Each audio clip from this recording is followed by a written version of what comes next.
일본 역사를 조금이라도 아시는 분들이라면 게이샤라는 단어를 들어보셨을 겁니다. 얼굴을 하얗게 칠한 채 무용을 하는 사람이죠. 하지만 오늘 우리가 다룰 주제는 게이샤가 아닙니다. 바로 오이란입니다. 오이란, 이 단어를 처음 들어보시는 분들도 계실 것이고, 혹시 일본 시대극이나 영화에서 화려한 기모노를 입고 높은 나막신을 신은 여인들을 보신 적이 있으실 겁니다. 머리에는 수십 개의 장식을 꽂고 마치 살아있는 예술작품처럼 걸어가는 그 모습을 말입니다. 겉으로 보기에 그들은 최고의 대접을 받는 것처럼 보였습니다. 최고급 비단옷, 정교한 장신구, 예술과 교양을 갖춘 여성. 에도 시대 일본 사회에서 그들은 때로 유명 연예인처럼 취급받기도 했습니다. 하지만 여러분, 그 화려한 비단 뒤에는 상상하기 힘든 어둠이 있었습니다. 오늘 저는 역사 기록과 당시 문헌들을 바탕으로 오이란이라 불렸던 여성들의 진짜 삶을 여러분께 들려드리려고 합니다. 특히 그들이 가장 두려워했던 한 가지, 바로 임신이라는 금기에 대한 이야기입니다. 이것은 단순히 흥미 위주의 이야기가 아닙니다. 인간의 존엄성이 어떻게 짓밟혔는지, 여성의 몸이 어떻게 상품화되었는지, 그리고 생존을 위해 그들이 어떤 선택을 해야 했는지에 대한 역사적 증언입니다. 자, 그럼 시작하겠습니다. 편안하게 앉으시고 함께 역사의 어두운 페이지를 넘겨보시죠. 일부 에도시대 유곽의 탄생과 구조. 요시와라, 합법화된 착취의 공간. 먼저 시대적 배경부터 말씀드려야겠습니다. 우리가 이야기할 시기는 주로 에도시대, 서기로는 1603년부터 1868년까지입니다. 이 시기 일본은 도쿠가와 막부의 통치하에 있었고 엄격한 신분제도와 통제가 이루어지던 때였습니다. 1617년 에도, 현재의 도쿄에 요시와라라는 특별한 구역이 만들어졌습니다. 이것은 단순한 홍등가가 아니었습니다. 막부 정부가 공식적으로 인가하고 관리하는 유곽지역이었습니다. 왜 정부가 이런 곳을 공식적으로 만들었을까요? 첫째, 세금 수입이었습니다. 이곳에서 벌어지는 모든 거래에 세금을 매길 수 있었습니다. 둘째, 통제였습니다. 산지에 있던 불법 매매춘을 한 곳에 모아 관리하려는 의도였습니다. 셋째, 사회적 배출구였습니다. 남성들의 욕망을 한정된 공간에 가두어 사회 질서를 유지하려 했던 것이지요. 요시와라는 약 2만 평 규모의 담으로 둘러싸인 구역이었습니다. 출입구는 딱 하나, 오몬, 큰 문이라는 뜻의 정문만이 유일한 통로였습니다. 마치 섬과 같았습니다. 밖으로 나갈 수 없는, 보이지 않는 감옥이었습니다. 요시와라 안에도 엄격한 계급이 있었습니다. 가장 아래에는 바타야라고 불리는 최하급 여성들이 있었습니다. 이들은 가장 열악한 환경에서 일했고 가장 적은 돈을 받았으며 가장 많은 손님을 상대해야 했습니다. 중간 계급에는 일반 유녀들이 있었습니다. 그리고 꼭대기에 오이란이 있었습니다. 오이란은 최고급 유녀를 지칭하는 말이었습니다. 이들은 단순히 외모만 뛰어난 게 아니라 시를 짓고 서예를 하고 샤미센, 일본 전통 악기를 연주하고 다도를 할 줄 알아야 했습니다. 정치, 경제, 문화에 대해 교양 있는 대화를 나눌 수 있어야 했고 때로는 고급 외교 석상에도 동석할 정도였습니다. 하지만 여러분, 이것이 그들의 지위를 높여준 것은 아니었습니다. 오히려 더 비싼 상품이 되었을 뿐입니다. 더 많은 기대를 받았고 더 완벽해야 했으며 실수의 여지가 더 적었습니다. 겉으로 드러난 화려함의 실체. 오이란의 외출 행렬, 오이란 도추는 당시 큰 볼거리였습니다. 12겹의 화려한 기모노를 겹쳐 입고 무게만 20에서 30kg에 달하는 의상, 머리에는 수십 개의 비녀와 장식, 그리고 삼마이바 게타라고 불리는 높이 20cm가 넘는 나막신을 신었습니다. 걷는 것조차 기술이 필요했습니다. 외팔자 걸음이라 해서 발을 밖으로 벌려 천천히 걷는 독특한 걸음걸이를 배워야 했습니다. 한 걸음 한 걸음이 공연이었습니다. 사람들은 아름답다, 우아하다고 감탄했습니다. 하지만 그 무거운 옷 속에서 그녀들은 숨을 제대로 쉬기도 힘들었습니다. 그 높은 신발 때문에 균형을 잃어 넘어지면 큰 부상을 입을 수 있었습니다. 머리에 무거운 장식 때문에 두통과 목 통증에 시달렸습니다. 아름다움이 아니라 고통을 입는 것이었습니다. 오이란의 하루는 철저히 통제되었습니다. 아침 일찍 일어나 화장하는 데만 두세 시간이 걸렸습니다. 얼굴에 하얗게 바르는 분, 오시로이는 납성분이 들어있어 독성이 있었습니다. 장기간 사용하면 피부가 손상되고 건강을 해쳤지만 선택의 여지가 없었습니다. 낮 시간에는 교양 수업이 있었습니다. 시, 서예, 음악, 춤, 다도, 심지어 정치와 경제 이야기까지 공부해야 했습니다. 오이라는 단순히 외모만이 아니라 지적 대화 상대가 되어야 했기 때문입니다. 저녁부터 밤까지는 손님을 맞이했습니다. 차를 내리고 술을 따르고 웃고 손님의 이야기를 들어주고 마치 그 사람이 세상에서 가장 특별한 사람인 것처럼 대해야 했습니다. 모든 것이 연기였습니다. 그들의 웃음, 그들의 관심, 그들의 애정, 모두 판매되는 환상이었습니다. 그리고 이 모든 것에는 가격표가 붙어 있었습니다. 2부, 그들은 어떻게 오이란이 되었나? 여기서 우리가 반드시 직시해야 할 진실이 있습니다. 오이란들은 어떻게 그 자리에 오게 되었을까요? 스스로 선택한 것일까요? 답은 아니옵니다. 대부분의 오이란, 그리고 유녀들은 어린 나이에 가족에 의해 팔려온 아이들이었습니다. 당시 농촌은 극심한 가난에 시달렸습니다. 흉년이 들면 가족 전체가 굶어 죽을 수도 있었습니다. 이런 상황에서 딸을 파는 것은 불법이 아니었습니다. 오히려 가족을 위한 효녀의 희생으로 포장되기도 했습니다. 육아업주들은 농촌을 돌아다니며 소녀들을 샀습니다. 나이는 7살에서 12살 정도, 아직 자아도 제대로 형성되지 않은 어린 아이들이었습니다. 대가는 얼마였을까요? 쌀 몇 가마니, 혹은 현금으로 환산하면 지금의 몇백만 원 정도. 한 인간의 인생이 그 정도 가격에 거래되었습니다. 부모들에게는 선택이었을지 모르지만 그 아이들에게는 선택권이 없었습니다. 교육이라는 이름의 길들이기. 육악에 팔려온 소녀들은 먼저 가무로라는 수습 단계를 거쳤습니다. 이 시기 동안 그들은 선배 오이란을 보조하면서 모든 것을 배웠습니다.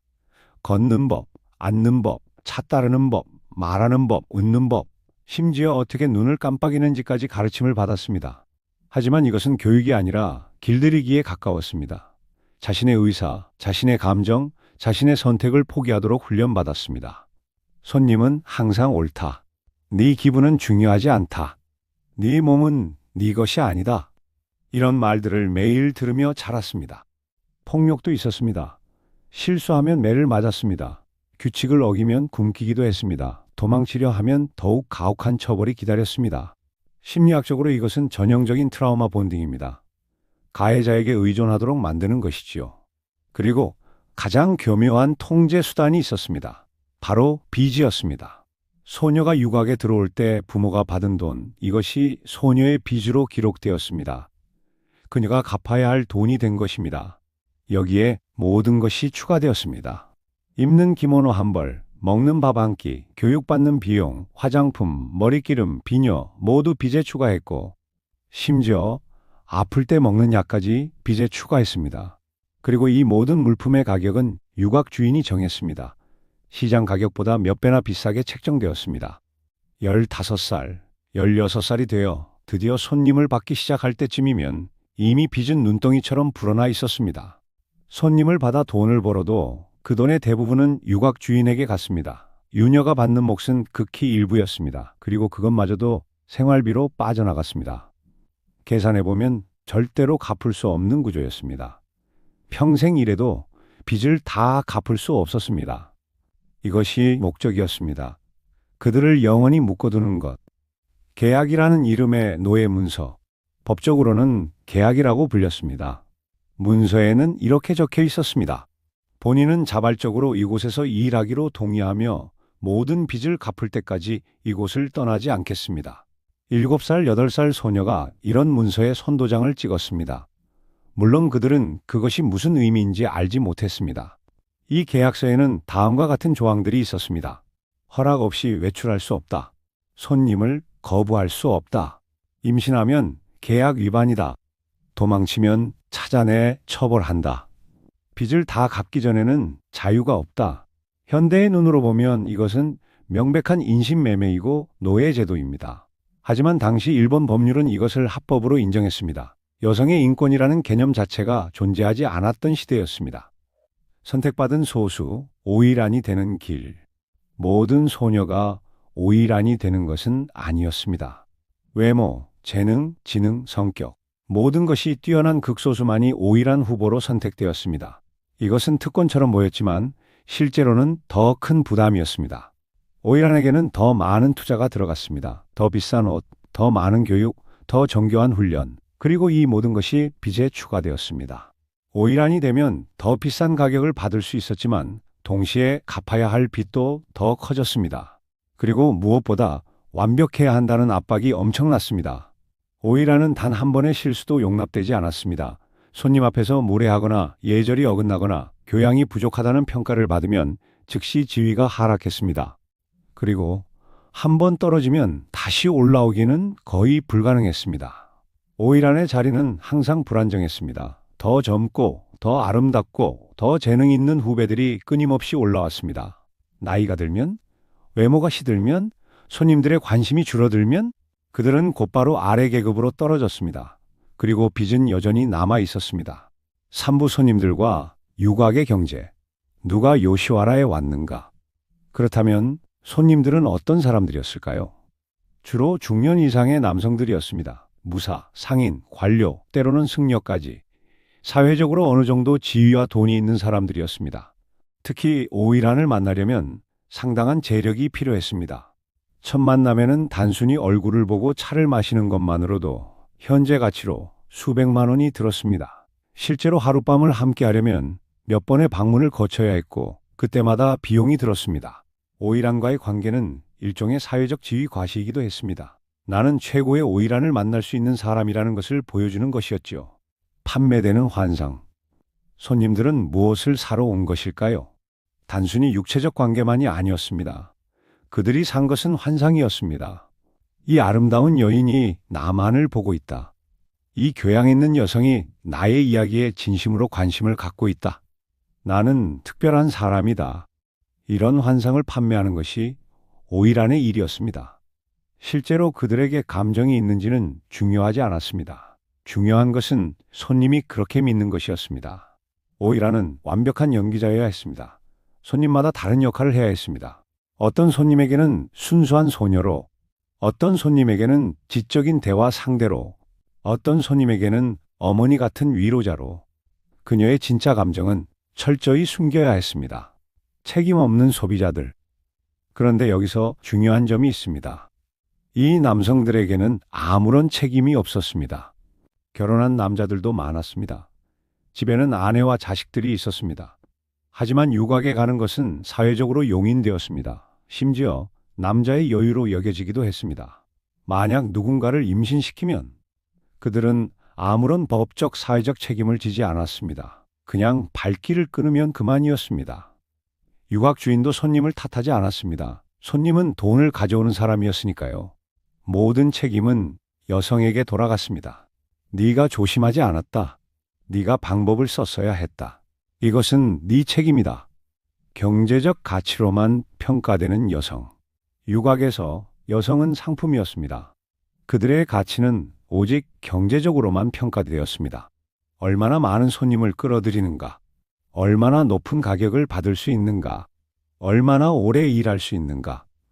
인간으로서의 존엄성, 감정, 건강, 미래, 이런 것들은 전혀 고려되지 않았습니다. 장부에는 그들의 이름과 함께 숫자만 적혀 있었습니다. 받은 돈, 남은 빚, 손님 수. 아프면, 돈을 못 벌면 그것은 곧 가치의 하락을 의미했습니다. 임신은 이런 시스템에서 최악의 사고였습니다. 상품이 망가진 것과 같았으니까요. 사부, 절대적 금기. 왜 임신은 절대 금기였는가? 이제 본격적으로 오늘의 핵심 주제로 들어가겠습니다. 요시와라에서 특히 오일안에게 임신은 절대적 금기였습니다. 왜였을까요? 첫째, 경제적 이유. 임신한 여성은 일을 할 수 없습니다. 배가 불러오고 몸이 무거워지고 입덧을 하고 피곤해합니다. 손님을 맞을 수 없는 상태가 되는 것이지요. 유곽 입장에서 이것은 수입이 끊기는 것을 의미했습니다. 하지만 그녀에게 들어간 투자금, 빚은 그대로 남아 있었습니다. 오일안 한 명을 키우는 데는 막대한 비용이 들었습니다. 옷, 장신구, 교육, 숙식, 이 모든 것이 투자였습니다.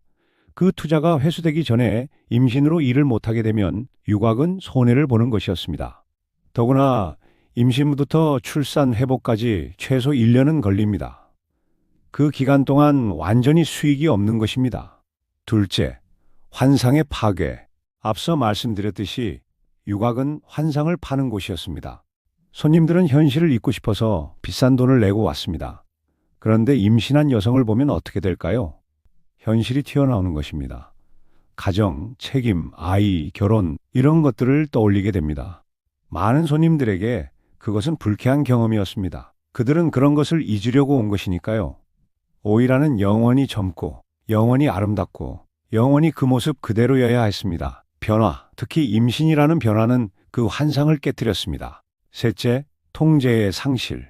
임신은 여성의 몸에서 일어나는 자연스러운 생물학적 현상입니다. 하지만 육학은 여성의 몸을 완전히 통제하고 싶어 했습니다. 언제 일하고, 언제 쉬고, 누구를 만나고, 무엇을 먹고, 무엇을 입을지, 모든 것을 통제했습니다. 임신은 그 통제 밖의 일이었습니다. 여성의 몸이 육학의 의지와 상관없이 변화하는 것이었습니다.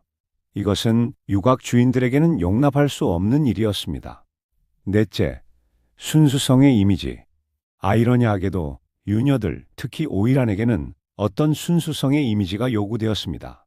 물론 육체적 순결을 의미하는 것은 아니었습니다. 오히려 정반대였죠. 여기서 말하는 순수성은 세속적 책임으로부터의 자유였습니다. 남편도 없고 아이도 없고 가정도 없는 오직 그 순간에만 존재하는 여인, 그런 이미지였습니다. 임신은 그 이미지를 완전히 무너뜨렸습니다. 예방? 그런 건 없었다. 그렇다면 임신을 예방할 방법은 없었을까요? 피임 기술은 희소했고 비용 문화적 요인으로 널리 쓰이지 못했습니다. 콘돔의 초기 형태가 있기는 했지만 매우 비싸고 드물었으며 대부분의 손님들은 사용하지 않았습니다. 일부 유녀들은 민간요법을 사용하기도 했습니다. 식초로 씻기, 특정 약초를 먹기, 특정 자세 피하기.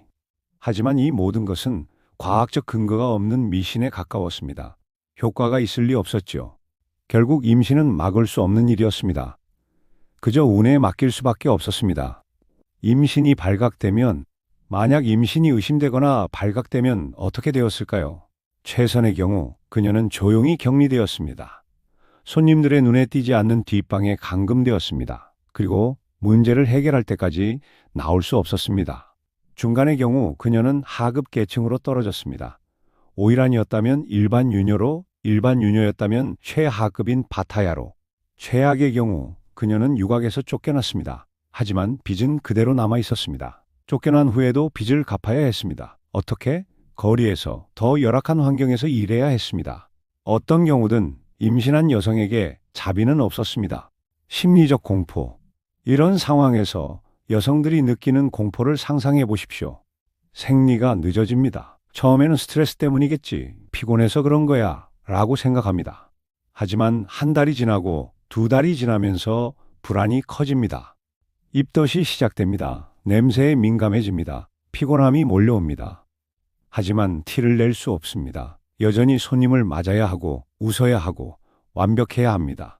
가슴이 커지고 배가 불러오기 시작합니다. 오비 기모노 허리띠를 더 꽉 조입니다. 아파도 참습니다. 동료들의 눈길이 느껴집니다. 다들 알아챕니다. 하지만 아무도 말하지 않습니다. 마담 육학 주인 이 의심의 눈초리로 쳐다봅니다. 시간이 흐를수록 공포는 커집니다. 언젠가는 들킬 것이다. 그러면 나는 끝이다. 이런 심리적 압박 속에서 여성들은 선택을 해야 했습니다. 어떤 선택을? 바로 지금부터 말씀드릴 그 끔찍한 선택들을 말입니다. 오부 생존을 위한 처절한 선택들. 1단계 약초차. 임신이 의심되면 여성들이 가장 먼저 시도하는 것은 약초였습니다. 당시 사용된 주요 약초는 다음과 같았습니다. 쑥은 자궁 수축을 유도한다고 믿어졌습니다. 일반적으로 건강차로 마시는 양의 수십 배를 진하게 달여서 마셨습니다. 홍화, 혈액순환을 촉진하고 자궁을 자극한다고 여겨졌습니다. 감초, 다량 섭취하면 호르몬에 영향을 준다고 생각했습니다. 이 약초들을 섞어서 견딜 수 없을 정도로 진하고 쓴 차를 만들었습니다. 마시는 방법도 있었습니다. 한 번에 많은 양을 들이켜야 했습니다. 그리고 기다렸습니다. 효과가 있으면 심한 복통과 함께 출혈이 시작되었습니다. 여성들은 이것을 성공이라고 여겼습니다. 하지만 대가가 컸습니다. 심한 통증, 구토, 설사, 고열, 몸 전체가 독에 중독된 것처럼 반응했습니다. 어떤 여성들은 환각을 경험하기도 했습니다.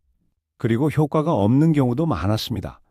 약초만으로는 임신을 종료시키기에 충분하지 않았던 것이지요.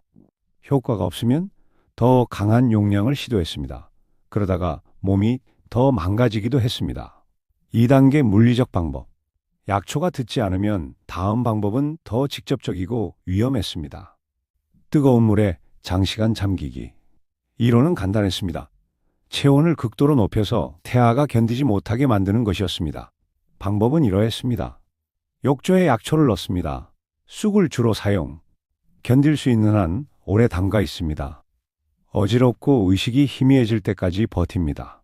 어떤 여성들은 목욕 전에 술을 마셨습니다. 통증을 덜 느끼기 위해서, 그리고 의식을 약화시키기 위해서였습니다. 결과는 어땠을까요? 때로는 효과가 있었습니다. 극심한 열 스트레스로 인해 유산이 유도되었습니다. 하지만 더 자주 일어난 일은 여성 자신이 위험에 처하는 것이었습니다. 실제로 많은 여성들이 이 과정에서 목숨을 잃었습니다. 공식 기록에는 고열로 사망 혹은 사고로 사망이라고만 적혔습니다. 3단계 산파의 손. 약초도 목욕도 듣지 않으면 마지막 수단이 있었습니다. 바로 산파를 찾아가는 것입니다. 하지만 여기서 말하는 산파는 아이를 받아주는 정상적인 산파가 아니었습니다. 그들은 문제를 해결하는 사람들이었습니다. 산파들은 누구였나? 대부분 나이든 여성들이었습니다. 그중 상당수는 전직 유녀들이었습니다. 나이가 들어 유곽에서 쫓겨났지만 갈 곳이 없었던 여성들, 저축도 없고 가족도 없고 다른 기술도 없었던 그들은 이런 일로 생계를 유지했습니다. 의학적 훈련은 받지 않았습니다. 그저 경험으로 배운 것들 뿐이었습니다. 자신이 당했던 일, 다른 여성들에게서 본 것들을 바탕으로 한 지식이었습니다. 어떻게 찾았나? 공개적으로 광고할 수 없는 일이었으니까 모두 비밀리에 이루어졌습니다. 귓속말로 전해지는 이름, 밤에만 열리는 문, 뒷골목의 작은 집, 유녀들 사이에서 암호처럼 정보가 공유되었습니다. 큰 다리 건너서 세 번째 골목에 있는 빨간 등집, 밤 11시 이후에만 문을 두드려라. 돈을 먼저 내야 한다. 비녀나 폐물도 받는다. 시술 과정. 여기서 구체적인 의료 절차를 설명하는 것은 적절하지 않겠습니다. 다만 이것만 말씀드리겠습니다. 마취 없이 진행되었습니다. 멸균된 도구가 없었습니다. 제대로 된 조명도 없었습니다. 사후 관리도 거의 없었습니다. 여성들은 나무 막대기를 입에 물고 비명을 참아야 했습니다. 위험성. 현대의학의 관점에서 보면 이것은 극도로 위험한 행위였습니다. 비위생적인 도구와 환경으로 인한 치명적 감염. 통계는 정확히 알 수 없지만 역사학자들의 추정에 따르면 이런 시술을 받은 여성의 10에서 30%가 목숨을 잃었거나 심각한 후유증을 겪었다고 합니다. 시술을 받고 살아서 돌아온 여성들은 어떻게 되었을까요? 몸은 만신창이가 되어 있었습니다. 하지만 쉴 수 없었습니다. 하루 이틀 쉬고 나면 다시 일터로 돌아가야 했습니다. 여전히 웃어야 하고 손님을 맞아야 하고 아무 일도 없었던 것처럼 행동해야 했습니다. 통증을 참으며 출혈이 계속되는 상태에서도 일했습니다. 유곽은 묻지 않았습니다. 어디 다녀왔느냐, 무슨 일이 있었느냐고. 그저 이제 다시 일할 수 있느냐만 물었습니다. 약초든 목욕이든 산파든 모든 방법에는 공통점이 하나 있었습니다. 절대적인 침묵. 아무도 이야기하지 않았습니다. 공식적으로는 일어나지 않은 일이었습니다. 유곽의 장부에도 기록되지 않았습니다. 정부의 서류에도 나타나지 않았습니다. 이것은 그림자 속에서만 존재하는 현실이었습니다. 여성들은 서로에게 조용히 정보를 전했습니다. 어떤 약초가 효과가 있었는지, 어느 산파가 덜 위험한지, 어떻게 통증을 견디는지. 하지만 큰 소리로 말하지는 않았습니다. 벽에도 귀가 있었으니까요. 그리고 이 모든 고통과 위험을 감수한 후에도 여성들은 여전히 같은 자리에 있었습니다. 같은 빛, 같은 유곽, 같은 손님들. 그저 몸에 보이지 않는 상처 하나가 더 늘었을 뿐이었습니다.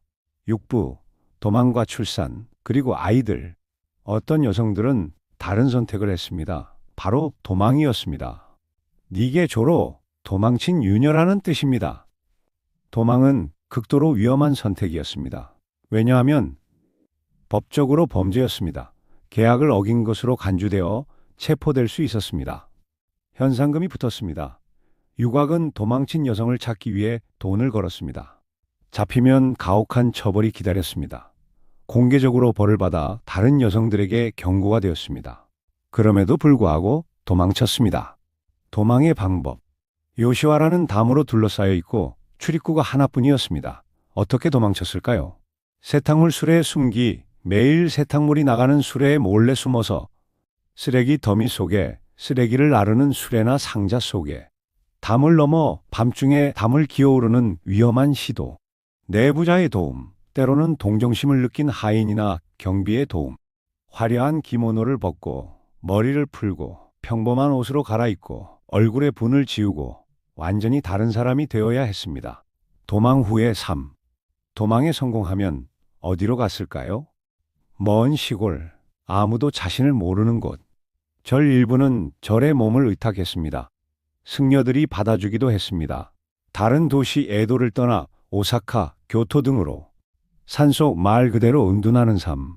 하지만 새로운 삶도 쉽지 않았습니다. 신분증이 없었습니다. 당시 일본은 엄격한 신분제 사회였고 합법적으로 거주하려면 신분을 증명해야 했습니다. 일자리를 구하기 어려웠습니다. 유학 출신이라는 것이 알려지면 차별받았습니다. 그리고 항상 불안했습니다. 혹시 잡혀가지 않을까? 발각되지 않을까? 임신한 채로 도망친 여성들. 특히 임신한 상태로 도망친 여성들의 삶은 더욱 비참했습니다. 큰 배를 안고 숨어야 했습니다. 출산할 곳도 도와줄 사람도 없었습니다. 많은 경우 혼자서 출산해야 했습니다. 들판에서, 버려진 오두막에서, 절 뒤편에서. 그리고 태어난 아이를 어떻게 할 것인가라는 문제에 직면했습니다. 도망치지 못하거나 도망치지 않기로 선택한 여성들 중 일부는 끝까지 임신을 숨기고 출산까지 갔습니다. 어떻게 숨겼나?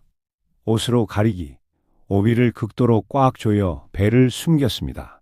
건강에 극히 해로웠지만 선택의 여지가 없었습니다. 거짓말, 살이 쪘다, 병이 있다 등의 핑계, 격리, 막달에는 병에 걸렸다며 방에만 있었습니다. 밤중 모두가 잠든 시간에 몰래 출산했습니다. 장소는 자신의 작은 방, 유곽 뒤편의 창고, 목욕탕 구석 때로는 야외. 도와주는 사람은 절친한 동료 유녀 한 명, 동정심 많은 하녀, 혹은 아무도 없이 혼자. 비명을 지를 수 없었습니다. 수건을 입에 물고 소리를 삼켰습니다. 출산 후에도 쉴 수 없었습니다. 하루, 이틀 후면 다시 일터에 나가야 했습니다. 산후조리? 그런 것은 존재하지 않았습니다. 그렇게 태어난 아이들은 어떻게 되었을까요? 대부분은 코야라 불리는 특정 장소에 버려졌습니다. 코야는 길가의 작은 신사나 절 계단 등 공공장소에 아이를 두고 가는 곳이었습니다. 일종의 비공식적인 고아 수용 장소였습니다. 한밤중 아이를 품에 안고 그곳으로 갔습니다. 아이를 따뜻하게 싸서 계단이나 신사 앞에 내려놓았습니다. 함께 두는 것들, 짧은 쪽지 이름, 생년월일, 혹은 짧은 기도문, 작은 부적이나 폐물, 때로는 동전 몇 릿, 그리고 돌아섰습니다. 뒤를 돌아보지 않으려 애썼습니다. 돌아보면 마음이 바뀔까봐, 혹은 돌아보면 영원히 후회할까봐 울음소리가 들렸을 것입니다. 하지만 계속 걸어야 했습니다. 아이들의 운명. 운이 좋은 아이들은 승려가 발견하여 절에서 키웠습니다. 선한 사람이 발견하여 양자로 드렸습니다. 고아원으로 보내졌습니다. 운이 나쁜 아이들은 노동력으로 팔려갔습니다. 또 다른 유곽으로 팔려갔습니다. 미즈코 물의 아이. 일본 불교 전통에서는 태어나지 못한 아이, 낙태된 아이, 혹은 어려서 죽은 아이를 미즈코라고 불렀습니다. 물의 아이, 완전히 태어나지 못하고 물처럼 흘러간 영혼이라는 의미였습니다. 미즈코는 저승에 가지 못하고 이승과 저승 사이를 떠돈다고 믿었습니다. 그래서 그들을 위로하는 의식 미즈코 쿠요를 했습니다. 유녀들의 미즈코 쿠요. 유녀들은 몰래 이 의식을 했습니다. 작은 지장보살상 앞에 꽃을 바쳤습니다. 작은 장난감을 놓았습니다. 빨간 턱바지를 걸쳐주었습니다. 지장보살이 아이들을 보호한다고 믿었습니다. 향을 피우고 기도했습니다. 기도 내용은 미안해, 용서해다오. 부디 좋은 곳에 태어나거라. 나는 너를 키울 수 없었지만 사랑했다. 이것이 그들이 할 수 있는 유일한 모성이었습니다. 몇몇 여성들은 매년 그날을 기억하고 찾아와 기도했습니다. 몇몇은 단 한 번만 오고 다시는 오지 못했습니다. 너무 아파서 혹은 그 기억을 견딜 수 없어서 아이를 버린 경험은 평생 여성들을 따라다녔습니다. 밤마다 울음소리를 들었다는 증언들이 있습니다. 환청이었을까요? 아니면 죄책감이었을까요? 어떤 여성들은 정신이 온전하지 못하게 되었습니다. 어떤 여성들은 이후 다시는 임신하지 못했습니다. 육체적으로 혹은 심리적으로. 이것은 단순한 선택의 문제가 아니었습니다. 생존의 문제였습니다.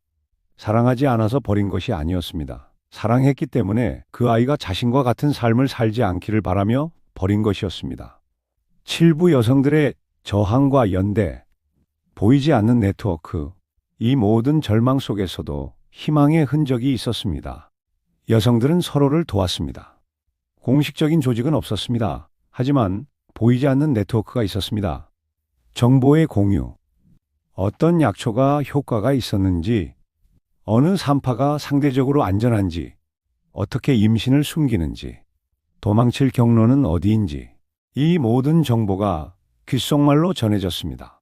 선배 유녀들은 신입들에게 조용히 가르쳤습니다. 생존의 기술을, 물질적 도움, 약초를 구해주기, 돈이나 폐물을 빌려주기, 산파 비용으로 아플 때 일을 대신해주기, 출산 시 도와주기. 이것은 목숨을 걸어야 하는 도움이었습니다. 들키면 같이 처벌받았으니까요. 정서적 지지. 가장 중요했던 것은 어쩌면 이것이었을지도 모릅니다. 너는 혼자가 아니야. 나도 겪었어. 견딜 수 있을 거야. 말없이 손을 잡아주기. 울 수 있는 어깨를 내어주기. 판단하지 않고 들어주기. 유곽은 그들을 경쟁자로 만들려 했습니다. 서로를 적으로 여기게 하려 했습니다. 하지만 많은 여성들은 오히려 자매를 형성했습니다. 조용한 반항, 직접적인 저항은 불가능했습니다. 하지만 작은 반항들은 있었습니다. 느리게 일하기, 병든 척하기, 손님에게 불친절하게 교묘하게, 규칙 어기기, 금지된 물건 몰래 소지하기, 외부인과 비밀 서신 주고받기, 기록 남기기. 어떤 유녀들은 몰래 일기를 썼습니다. 그들의 진짜 감정, 진짜 생각을 기록했습니다. 대부분은 발각되어 불태워졌지만 일부는 살아남았습니다. 그리고 그것이 오늘날 우리가 그들의 삶을 엿볼 수 있는 귀중한 자료가 되었습니다. 탈출 성공 사례. 모든 도망이 실패로 끝난 것은 아니었습니다. 일부 여성들은 정말로 자유를 찾았습니다. 다나카 A 가명의 기록에 남아있는 한 여성의 이야기입니다. 그녀는 오이란이었습니다. 유명했고 많은 수입을 올렸지만 빚은 줄어들지 않았습니다. 임신을 했고 약초로 실패했고 산파를 찾아갔지만 너무 늦었다고 했습니다.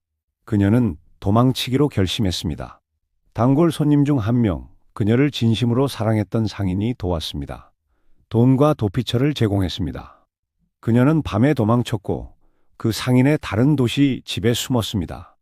아이를 낳았고 몇 년 후 그 상인과 정식으로 결혼했습니다. 행복한 결말처럼 들립니다. 하지만 그녀의 이름은 평생 바뀐 채로 살아야 했고 과거를 숨기며 살았습니다. 이것은 극히 드문 행운의 사례였습니다.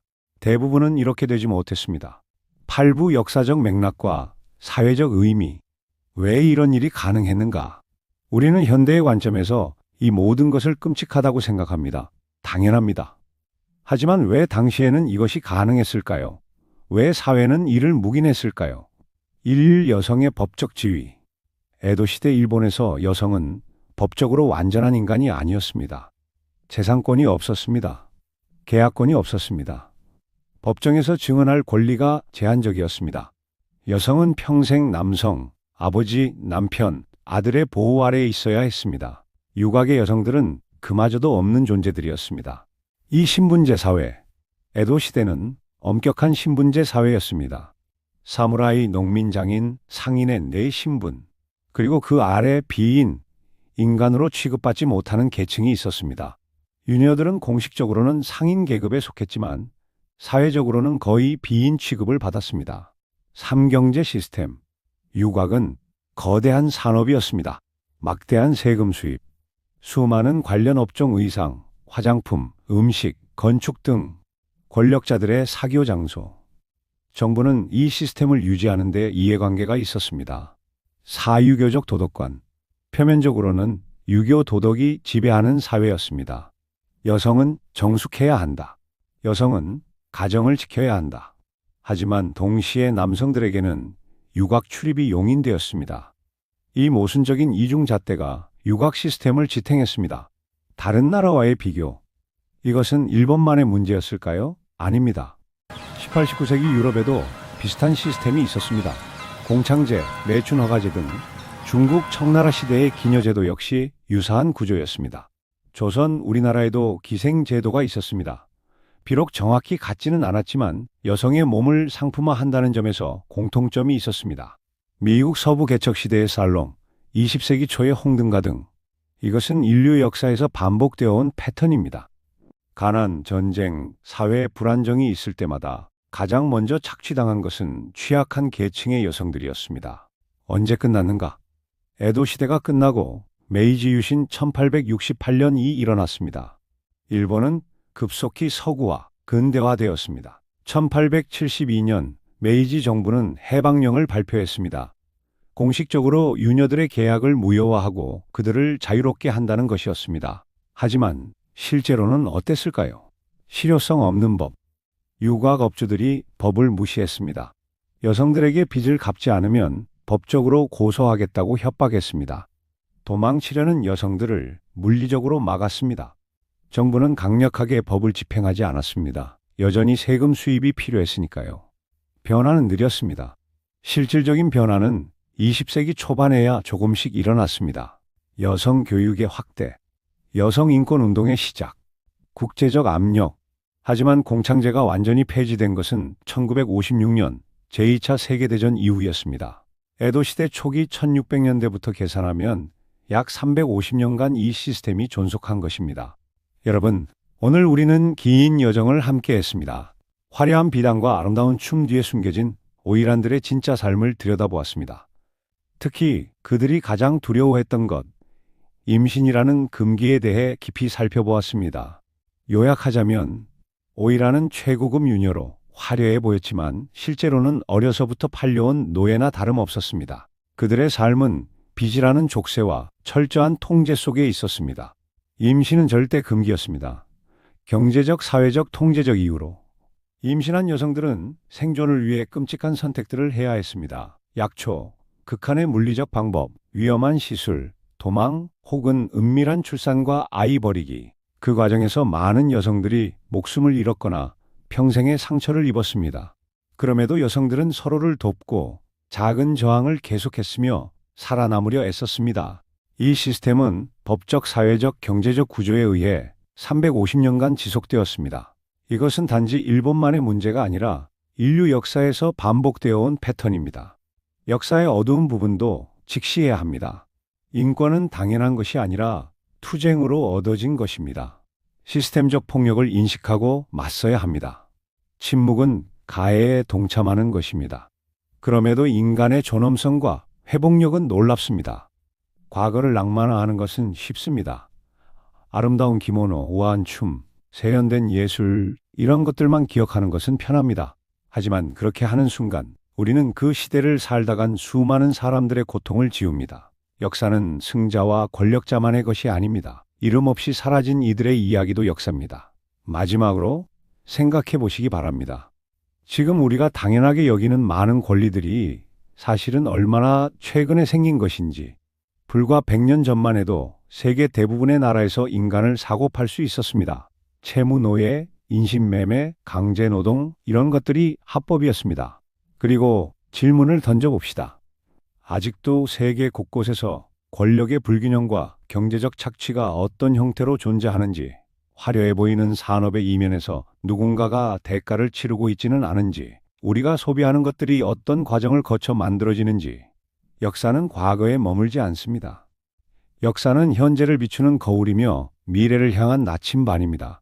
우리에게 끊임없이 질문을 던집니다. 당신은 어떤 선택을 할 것인가? 긴 시간 함께 해주셔서 감사합니다. 이 영상이 단순한 호기심을 넘어서 역사를 통해 인간 사회의 구조와 권력에 대해 생각해보는 계기가 되었기를 바랍니다. 다음에 또 의미 있는 역사 이야기로 찾아뵙겠습니다.